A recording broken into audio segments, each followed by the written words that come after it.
ये काल का सबसे अद्भुत रहस्य है। ये समय की सबसे अविश्वसनीय पहेली है।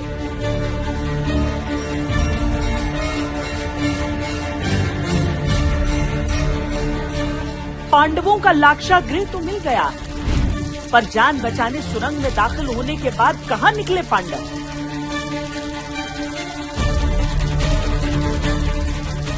क्या संभव है सुरंग का दूसरा सिरा आज भी हजारों किलोमीटर दूर मौजूद हो?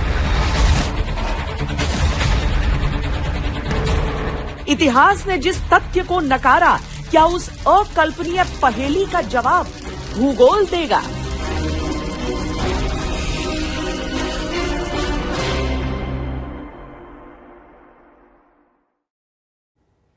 नमस्कार, मैं हूं श्वेता सिंह और आप देख रहे हैं अद्भुत, अविश्वसनीय, अकल्पनीय लाक्षागृह।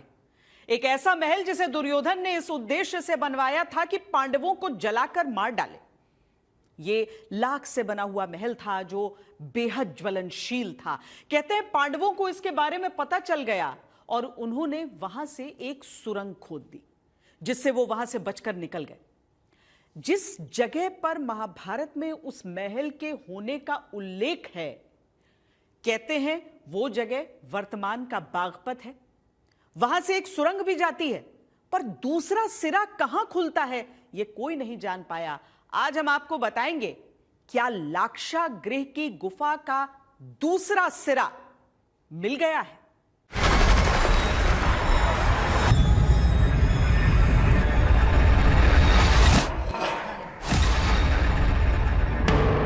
क्या मिल गया लाक्षागृह का दूसरा सिरा?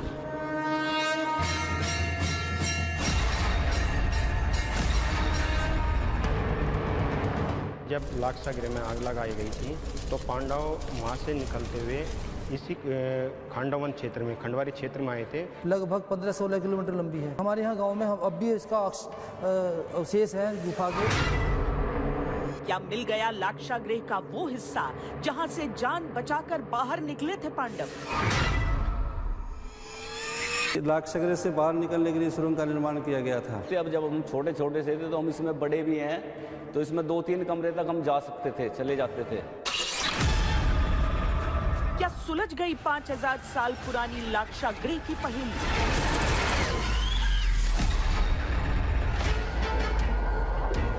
क्या पांडवों ने खोदी थी दुनिया की सबसे लंबी सुरंग?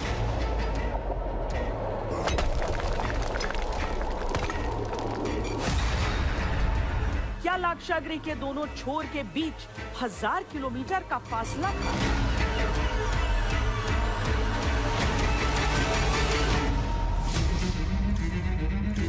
क्या महाभारत का सबसे बड़ा रहस्य अब सुलझ गया है?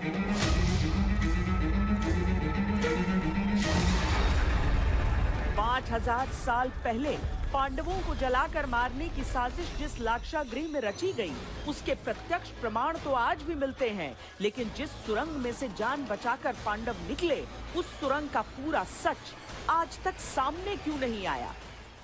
यहाँ का पुरातात्विक उत्खनन खुदाई की और उस खुदाई में यहाँ पर बहुसांस्कृतिक विरासत के यानी कि सभ्यता के, मानव सभ्यता के प्रमाण मिले। गैरिक कलर की पॉटरी थी, वो ऐसी थी कि उसमें टनटनाहट थी, उसको ऐसा कांच जैसी लगती है, वो ऐसे तापमान पे पकाई जाती। तो यहाँ पे उसकी लेयर भी मिली है, उसके बहुत सारे अच्छे पैटर्न उस खुदाई में मिले हैं। आवश्यकता है कि एएसआई को जो खुदाई हुई है उसकी रिपोर्ट को जल्दी से जल्दी पब्लिश करे और पूरे विश्व को बताए कि ये वही स्थान है कि जिसका महाभारत में वार्णव्रत के तौर पे जिक्र आया है।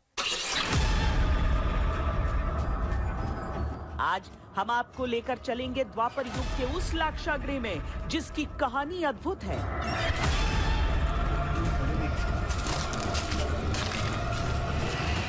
आज हम आपको दिखाएंगे अद्भुत लाक्षागृह के वो साक्ष्य जिनका इतिहास अविश्वसनीय है। आज हम आपको सुनाएंगे उस लाक्षागृह की वो पूरी कहानी जिसके न होने पर धर्म और अधर्म के बीच का युद्ध अकल्पनीय ही रह जाता।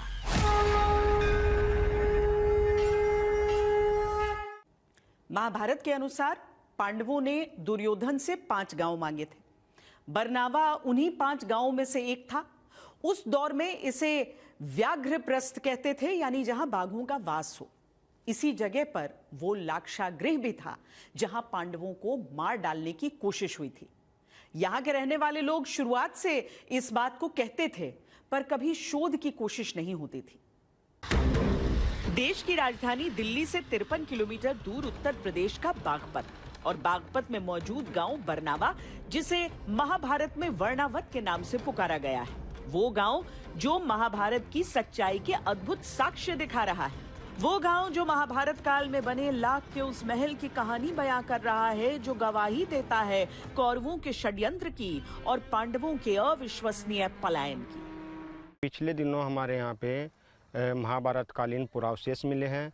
यहाँ पे कई विशेषज्ञ भी आ चुके हैं और उन्होंने ये बताया है कि यहाँ पे PGW पोट्री और OCP पोट्री है, जो जिससे सुनिश्चित होता है कि यहाँ पे महाभारत कालीन सभ्यता है। बड़े बड़े बताते थे कि यहाँ इसका नाम ही खंडवारी इसीलिए पड़ा हुआ था कि ये खांडव वन था, और इसमें यही गुफा, यहीं पे गुफा निकल रही थी। आगे ऋषि घट्टा है, ऋषि घट्टे को बुधराम की कुटी भी बोलते हैं।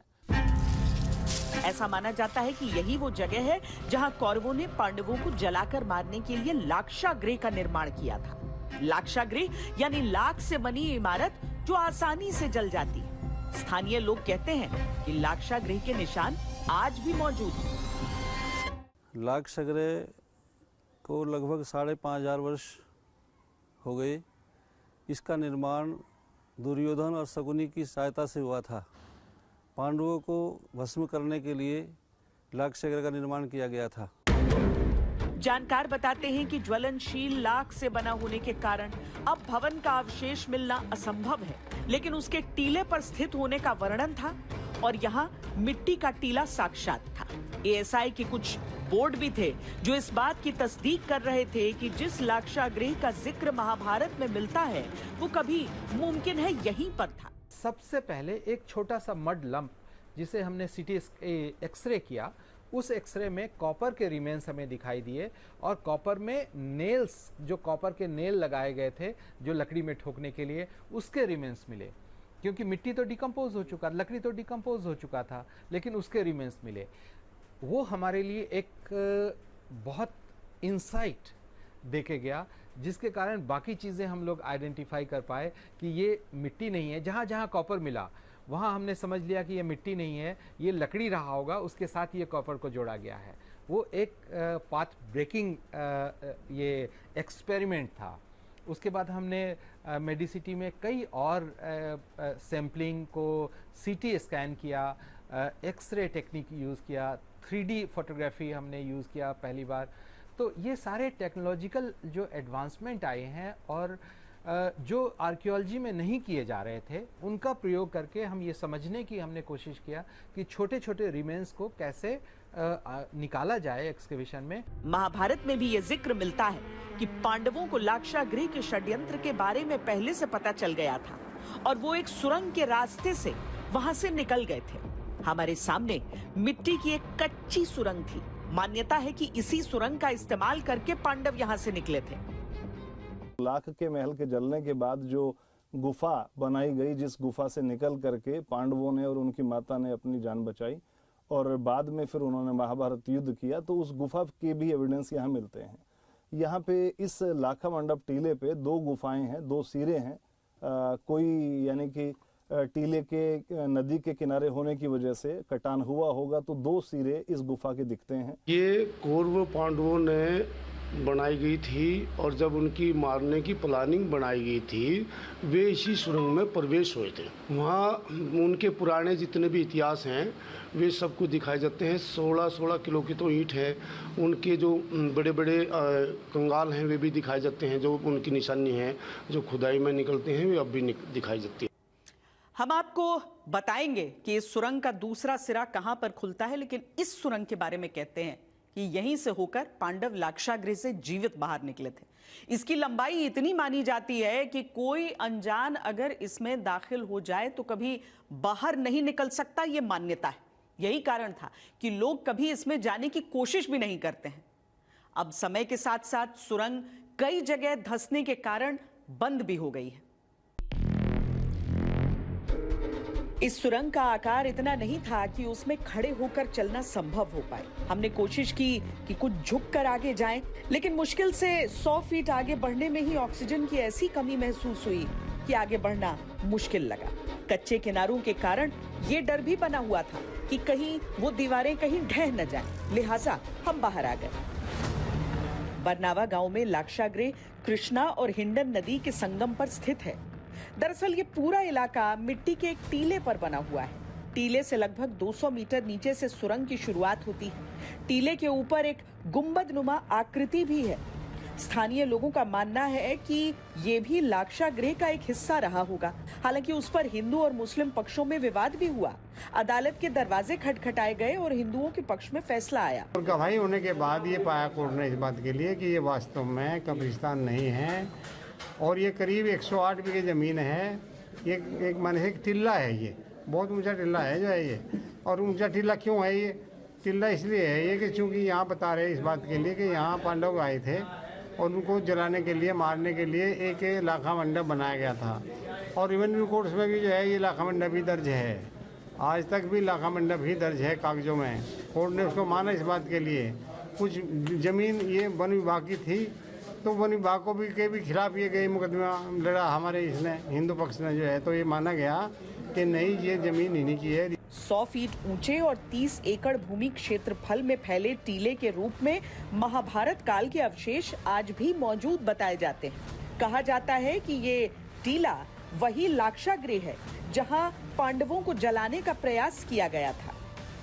ये अच्छा संकेत है हमारे लिए, क्योंकि अगर महाभारत की हम बात करते हैं तो उस समय जो एस्ट्रोनॉमिकल डेट्स आ रहे हैं हमारे पास, तो बहुत सारे नक्षत्र विज्ञान के आधार पे जो डेट आ रहे हैं, हमारे पुराणों के आधार पे जो साक्ष्य के आधार पे जो डेट्स दिए जा रहे हैं महाभारत का, वो लगभग 5000 वर्ष से लेके और 1800-1200 वर्ष तक कई अलग अलग विद्वानों ने उसके डेट्स किए हैं। और दूसरी महत्वपूर्ण चीज़ ये है कि एपिक्स जो हमारे हैं, एपिक में जिन चीज़ों की चर्चा है, जो सोफिस्टिकेटेड कल्चर की चर्चा है, जिस तरह का लाइफ स्टाइल वो लोग जी रहे थे, जो रथ की चर्चा है, उस समय जो वेपन्स की चर्चा है, उस समय की ज्ञान की जो चर्चा है उसकी पुष्टि, उस ज्ञान की पुष्टि यहाँ के फाइंडिंग से साफ दिखाई देता है कि उस तरह के वेपन्स हमें मिले हैं। एंटीना सोर्ड मिला है, शील्ड मिला है, हेलमेट मिला है, चैरियट मिला है। तो इस तरह का इस तरह की जो चीज़ें मिली हैं जो हमारे एपिक्स में वर्णन है, उससे काफ़ी मैच खाता है। भारत में पहली बार सिनौली से और तिलवाड़ा से 2 स्थानों से युद्ध रथ मिले हैं। युद्ध रथ मिलना एक भारतीय इतिहास और पुरातत्व के विषय के जानकारों के लिए पहला ऐसा एक आश्चर्यजनक घटना थी। जिस समय युद्ध रथ चलते थे तो एक आदमी ही उस पे खड़े होकर के युद्ध लड़ता था और उसमें 2 घोड़े जोते जाते थे और घोड़ों के ऊपर जो जुआ टिकाया जाता था वो भी वहां पे सिनौली में मिला है। अगर एविडेंस सामने दिख रहे हैं कि महाभारत इन्हीं एरियाज के अंदर, इसी क्षेत्र के अंदर हुआ है और यहीं पर उस सभ्यता के लोग और कौरव और पांडव आते जाते रहे हैं, उन्हीं का प्राचीन कुरु जनपद है। उस कुरु जनपद के एविडेंसेस यहाँ पे प्रचुर मात्रा में बागपत के अलग अलग स्थानों पर लगभग 100 स्थान मैंने चिन्हित किए हैं जहां पर मिलते हैं। बहरहाल महाभारत के अनुसार उस दिन लाक्षागृह में एक आदिवासी परिवार ठहरा हुआ था जिसमें एक महिला और उसके 5 पुत्र थे। लाक्षागृह में आग लगने पर पांडव द्रौपदी समेत सुरंग के रास्ते सकुशल बाहर निकल गए, लेकिन वो आदिवासी परिवार उसी में जलकर खाक हो गया। 5 लोगों के जले हुए शव मिले तो हस्तिनापुर तक ये संदेश गया कि पांडव लाक्षागृह में जल मरे। वक्त के साथ यहाँ मिट्टी के टीलों ने अपनी जगह बना ली और भारत का समृद्ध इतिहास महाकाव्य के किस्से में बदल कर रह गया। लेकिन 2005 में जब इस क्षेत्र के आसपास खुदाई की गई तो पता चला कि यहाँ लाक्षागृह से जुड़े निशान आज भी मौजूद हैं। लाक्षागृह भारत की समृद्ध संस्कृति का इतिहास है। यूपी सरकार ने इसे हाल ही में पर्यटन स्थल के रूप में विकसित करने के लिए बजट भी आवंटित किया है ताकि लोग उस इतिहास को अपनी आंखों से देख सकें जो कम से कम 5000 वर्ष पुराना है। लाक्षागृह द्वापर युग का वो चिन्ह है जो महाभारत की गाथा सुनाता है। तीन तरह के सोर्सेज होते हैं। एक होते हैं लिटरेरी सोर्सेज, एक ज्योग्राफिकली, और एक प्राचीन पुरातात्विक अवशेष। तो हम देखते हैं कि महाभारत के अंदर जिन स्थानों का वर्णन है, हस्तिनापुर जो उनकी राजधानी थी वो इस क्षेत्र के पश्चिमी छोर पर है। पूर्वी छोर पर हम लोग पानीपत और सोनीपत देखते हैं, स्वर्णप्रस्थ और प्रणप्रस्थ देखते हैं, कुरुक्षेत्र देखते हैं। और इसी बीच के अंदर हम लोग देखते हैं कि इधर इंद्रप्रस्थ जो उनकी नई राजधानी जो पांडवों ने बाद में बसाई थी, तो उसी के बीच में ये वारणाव्रत, जिसका कि महाभारत के उद्योग पर्व के अंदर वर्णन मिलता है, वो वारणाव्रत ये स्थान है। और यहाँ से पेंटेड ग्रेवियर मिल रहा है, तो पुरातात्विक अवशेष भी हैं। जब ज्योग्राफी एक बात को प्रूव करती है और एविडेंस मिल रहे हैं, वो भी महाभारत पीरियड के हैं। तीसरी बात की लिटरेरी सोर्सेज भी हम लोगों को इस बात को स्पष्ट करते हैं कि यहाँ महाभारत पीरियड के अंदर लाक्षागृह रहा होगा। लाक्षागृह के प्राचीन अवशेष यानी कि कुछ ऐसे सीधे सीधे लाख आदि के प्रमाण तो नहीं मिलते, लेकिन ASI ने 2019 में जो एक्सकेवेशन बरनावा का किया है, उनको अतिशीघ्र उनको पब्लिश करना चाहिए, पब्लिक में लेके आना चाहिए, ताकि पूरे देश को और विश्व को पता चल सके कि ये वही स्थान है जहां लाखा मंडप रहा है।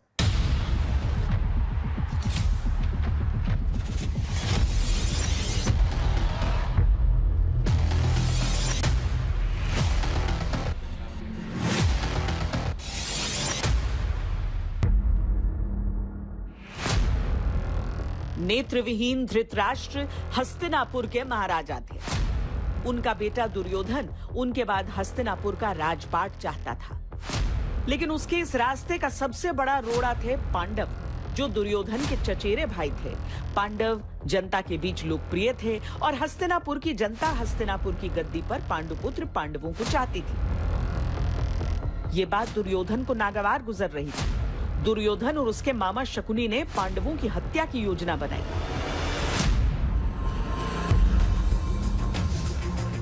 वारणाव्रत जो आज का बागपत है, वहां दुर्योधन और मामा शकुनी के षड्यंत्र के तहत एक महल बनवाया गया जो लाख का था।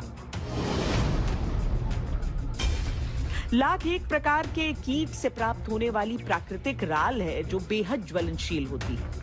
लाख कीट कुछ ही पेड़ों पर पनपता है जो भारत, बर्मा और थाईलैंड में पाए जाते हैं। एक समय लाख का उत्पादन सिर्फ भारत और बर्मा में ही होता था, लेकिन अब इंडोनेशिया और थाईलैंड में भी लाख का उत्पादन होता है। लाख आमतौर पर आज चूड़ियां बनाने, वार्निश, पॉलिश या किसी चीज को सील करने के लिए जब मुहर लगाई जाती है तो वहां इस्तेमाल किया जाता है। लाख के महल में पांडवों को जलाकर मार देने की योजना थी, लेकिन पांडवों को इसकी भनक विदुर के माध्यम से हो चुकी थी।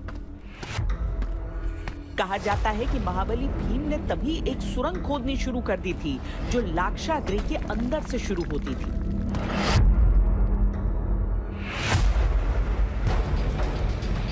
एक दिन योजना के अनुसार लाख के महल में उत्सव हुआ, जिसके बाद भीम ने लाक्षागृह में आग लगा दी। मां कुंती सहित सभी पांडव सुरंग के रास्ते सुरक्षित बाहर निकल गए। दुर्योधन को लगा कि पांडव उसी लाक्षागृह में जलकर भस्म हो गए, लेकिन बाद में पता चला कि पांडव सुरक्षित बाहर निकल गए थे। बागपत की तस्वीरें हमने आपको दिखाई, हमने परखा कि क्या वाकई ये वो लाक्षागृह हो सकता है। पांडव लाक्षागृह से जान बचाकर एक सुरंग के रास्ते से निकल गए। सुरंग का दूसरा सिरा कहां था? पांडव सुरंग से निकले तो कहां गए? इसको लेकर अलग अलग मान्यताएं हैं। बिहार के शिवहर में एक देकुली धाम है। कहा जाता है कि पांडव जब जान बचाकर लाक्षागृह से निकले तो वो जिस स्थान से निकले वो यही शिवहर का देकुली धाम था। पर क्या यह संभव है कि इतनी लंबी सुरंग खोदी गई हो उस दौर में? द्वापर कालीन कहा जाता है कि यहाँ पर गढ़ था। अभी भी अगल बगल आपको बड़े बड़े पत्थर और ईंट मिलेंगे, जला हुआ ईंट मिलेगा। कहा जाता है कि लाक्षागृह कांड भी बगल में ही जो डीह कहा जाता है वहाँ हुआ था। ये है बिहार के शिवहर जिले का देकुली धाम। देकुली धाम के पुजारियों का दावा है कि लाक्षागृह से पांडवों के निकलने का स्थान यही था। तो क्या उत्तर प्रदेश के बागपत में जिस लाक्षागृह के अवशेष पाए जाते हैं उसका एक सिरा बिहार के देकुली धाम में है? बागपत में जहां लाक्षागृह के अंदर सुरंग का मुहाना मिलता है, वहां से देकुली धाम की दूरी करीब 1100 किलोमीटर है। क्या ये संभव है कि 5000 साल पहले 1100 किलोमीटर लंबी सुरंग खोदी गई हो? क्योंकि इस बात को लेकर दावे किए जाते हैं कि बिहार के शिवहर का देकुली धाम ही लाक्षागृह की सुरंग का निकास द्वार है। लाक्षागृह से जुड़ा हुआ मंदिर है। पांडव का जो है द्रौपदी का ला का मकान था, गढ़ था इस जगह, और जो है पांचों पांडव जो है इसी रास्ते से जो है गए हुए, पताल का रास्ता था। महाभारत को लेके बहुत सारे मिथ पूरे हिंदुस्तान के अंदर, पूरे भारत देश के अंदर हैं, क्योंकि महाभारत और रामायण दो ऐसे महाकाव्य हैं जिनके प्रति लोगों का बहुत बड़ा रुझान है। तो जहां तक बिहार के श्योपुर का स्थान है, उसके बारे में भी कुछ किंवदंतियां हैं।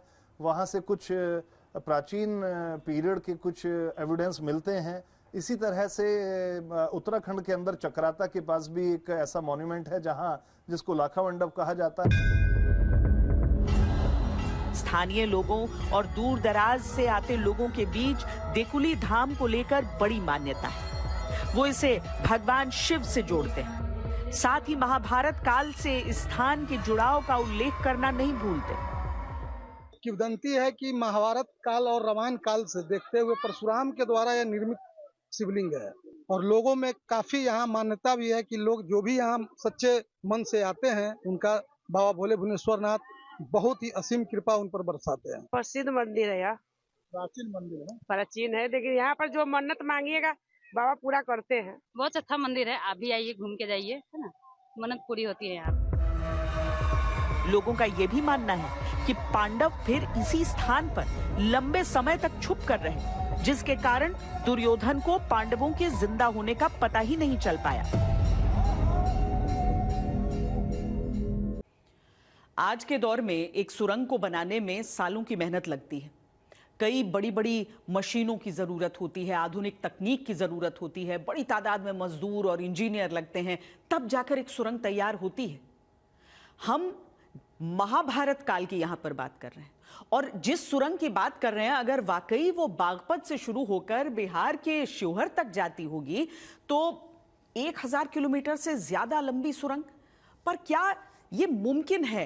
क्योंकि आज की तारीख में भी अगर हम देखें तो सबसे लंबी सुरंग 57 किलोमीटर लंबी है, जो स्विट्जरलैंड में है। तो क्या हम ये माने कि उस दौर में इंजीनियरिंग बेहतर थी, या फिर ये केवल मान्यताओं की बात है?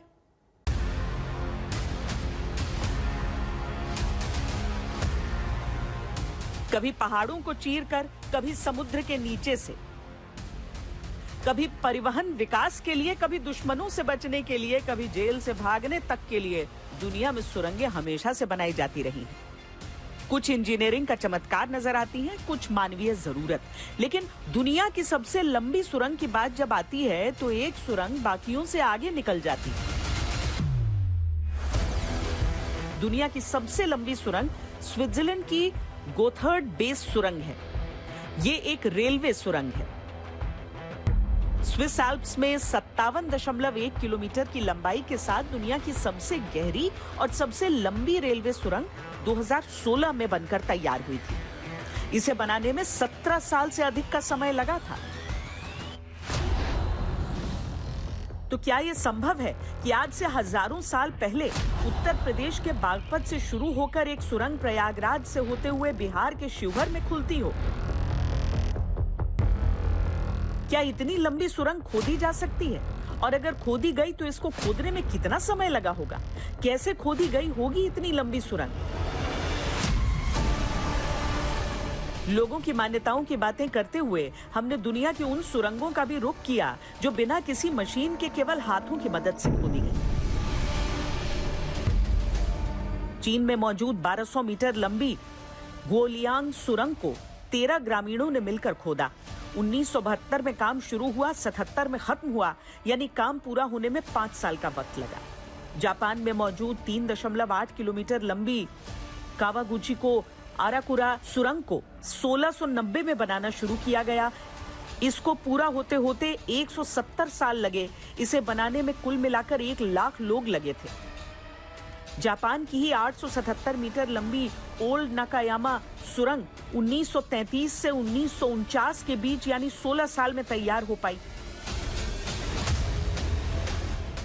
सुरंग अगर छोटे आकार की है तो वो हाथ से खोदी जाती है क्योंकि मिट्टी नरम होती है, लेकिन एक निश्चित आकार और विशेषताओं वाली लंबी सुरंग बनाने के लिए एक अलग दृष्टिकोण, बड़ी मशीनों की आवश्यकता होती है।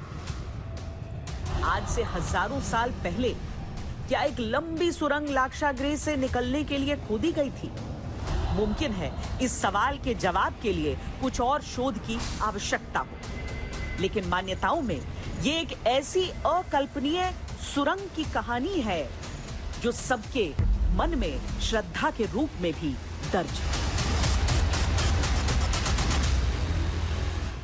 महर्षि वेदव्यास ने महाभारत के बारे में स्वयं कहा है, यन्नेहास्ति न कुत्रचित, यानी जिस विषय की चर्चा इस ग्रंथ में नहीं की गई है उसकी चर्चा कहीं भी उपलब्ध नहीं है। पूरे महाभारत में 1 लाख से ज्यादा श्लोक हैं जो यूनानी महाकाव्यों इलियड और ओडिसी से परिणाम में कहीं अधिक बैठते हैं।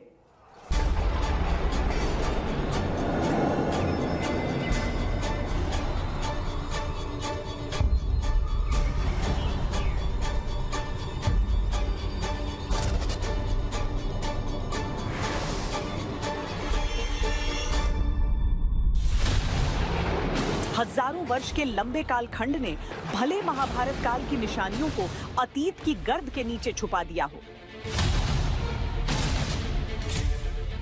लेकिन जब भी खोजी नजरें उनके सबूत तलाशती हैं तो हर वो स्थान और निशानियां सहज ही मिल जाती हैं जिनका उल्लेख महाभारत महाकाव्य में किया गया है।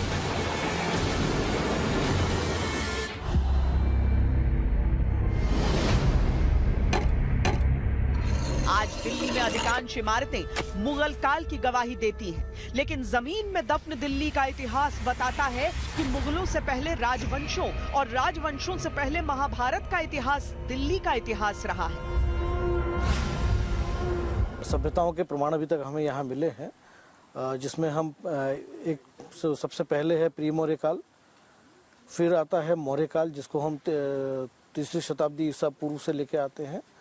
उसके बाद शुंग काल, फिर कुषाण काल, गुप्त काल, उत्तर गुप्त काल, उसके पश्चात राजपूत काल आता है और फिर सल्तनत काल और मुगल काल। ये 9 काल के हमारे पास प्रमाण हैं और ऊपर के सरफेस लेवल से कुछ ब्रिटिश पीरियड के भी हमारे पास कुछ प्रमाण यहाँ पर उपलब्ध। भगवान श्री कृष्ण दोनों के वेल विशर थे, वो युद्ध नहीं चाहते थे, इसलिए दोनों के बीच में पांडव कौरवों के बीच में पहुँच करके हस्तिनापुर में उन्होंने संधि कराना चाहा कि आप लोग संधि कर लीजिए, आप हस्तिनापुर में रहिए, पांडवों को रहने के लिए 5 गांव दे दीजिए। दुर्योधन नहीं माना, बोले एक इंच भी धरती का वो नहीं देंगे। तो यही अहंकार यहाँ से उत्पन्न हुआ, और अहंकार जब उत्पन्न हुआ तो भगवान श्री कृष्ण ने कहा, हे धृतराष्ट्र, कम से कम इनको छोटी सी जगह दे दीजिए, कोई छोटा सा स्टेट राज्य दे दीजिए। फिर भी बात नहीं बनी तो कहा इनको जंगल ही जाना पड़ेगा। तो पांडव जंगल के लिए चल दिए, और जंगल में आप जानते हैं इसका नाम था पहले खांडव प्रस्थ जंगल, इंद्रप्रस्थ नहीं, जो भयंकर पहाड़ियों से, जंगलों से, पेड़ों से घिरा हुआ था ये जगह। तो उस जगह पर ये लोग अपने जंगल में आ गए, और निवास बनाने के लिए ये जिसको आप पुराना किला कह रहे हैं, वही किला इंद्रप्रस्थ नाम से बना। खंडप्रस्थ से क्या हुआ, इंद्रप्रस्थ।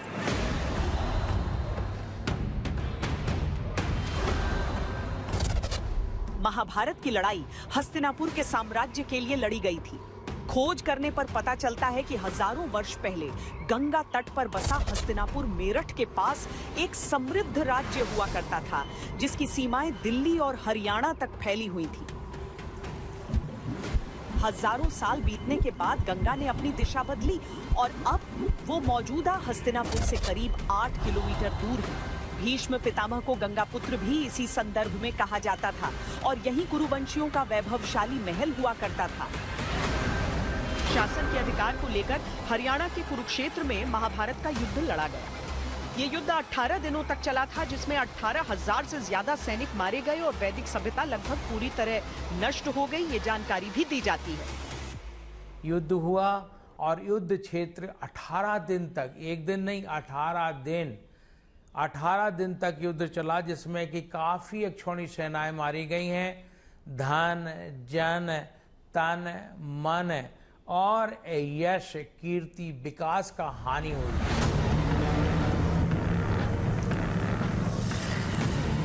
युद्ध में विजय पाने के बाद पांडवों ने हस्तिनापुर को ही अपनी राजधानी चुना और शासन किया, लेकिन गंगा जी में आई बाढ़ के कारण जल्द ही ये क्षेत्र डूबने लगा तो पांडवों ने उत्तर प्रदेश के कौशाम्बी को अपनी राजधानी बनाया। समय समय पर अलग अलग क्षेत्रों में इस तरह के साक्ष्य मिलते हैं। हस्तिनापुर में आइए, अब आपको दिखाते हैं एक खास जगह। माना जाता है कि यही वो जगह है जहां कभी पांडवों का महल हुआ करता था। इसी जगह को अब उल्टा खेड़ा कहा जाता है। दावा है कि गंगा जी की बाढ़ में जब हस्तिनापुर डूबा तो वो महल भी डूब गया और उसकी जगह मिट्टी के टीले ने ले लिए। जो ये टिल्ला है, यहाँ पर पांडवों के महल दबे हुए हैं। हम चौथी मंजिल पर इस समय खड़े हैं। जो 2 मंजिल है वो दाएं बाएं ईंट पत्थर जो भी उनका था वो सब इधर उधर हो गया, लेकिन 4 मंजिल इस टीले में दबी हुई है। द्रौपदी का श्राप था हस्तिनापुर के लिए। जब सब कुछ पांडवराज खत्म हो गया तो गंगा परल आई। जब गंगा का दायरा 20 किलोमीटर के दायरे में गंगा जी हमारे यहाँ बहती थी, टीले के बगल से लगी हुई, तो उनकी परल आई और वो सारे हस्तिनापुर को बहा के ले गई।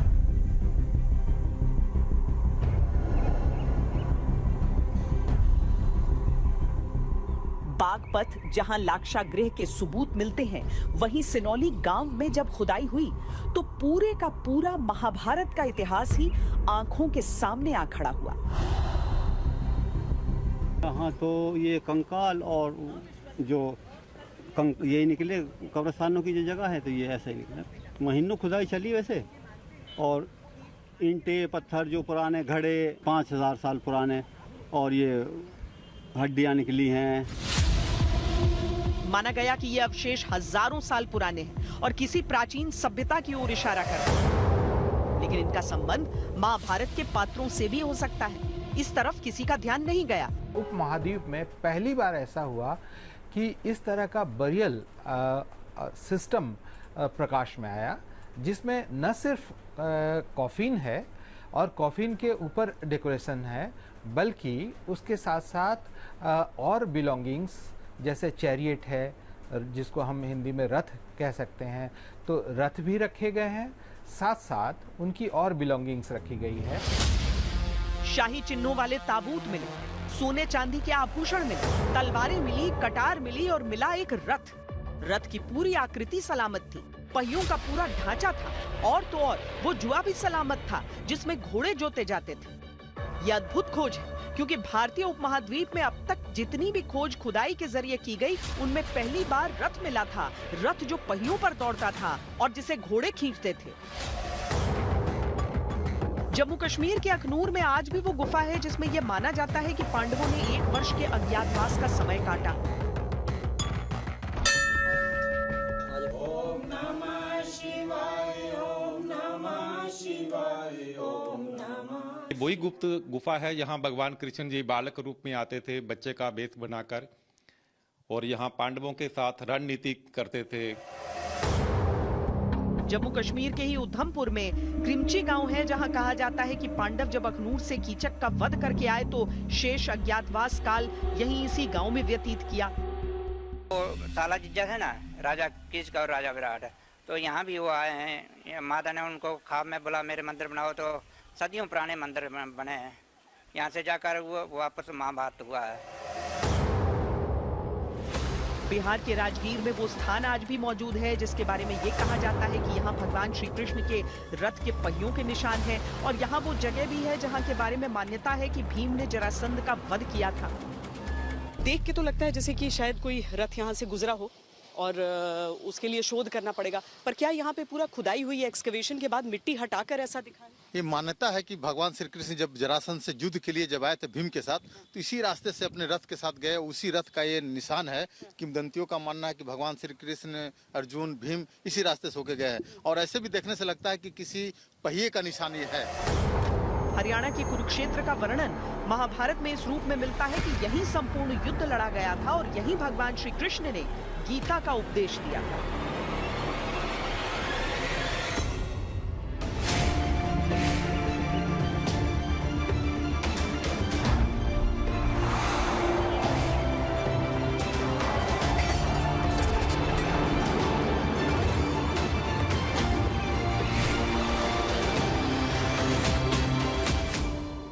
महाभारत दरअसल चंद्रवंशी और सूर्यवंशी राजाओं के बनते बिगड़ते संबंधों की गाथा है, जिसके इर्द गिर्द पूरी भारतीय वैदिक सभ्यता सिमटी हुई है। इतिहासकारों ने इसे महाकाव्य से आगे बढ़ने नहीं दिया, जबकि अब जमीन से निकलते सबूत इस बात की गवाही दे रहे हैं कि महाभारत काल्पनिक काव्य नहीं बल्कि भारतवर्ष के इतिहास की जीती जागती सच्चाई है। अद्भुत, अविश्वसनीय, अकल्पनीय में अभी के लिए इतना ही। देश और दुनिया की बाकी खबरों के लिए देखते रहिए आज तक।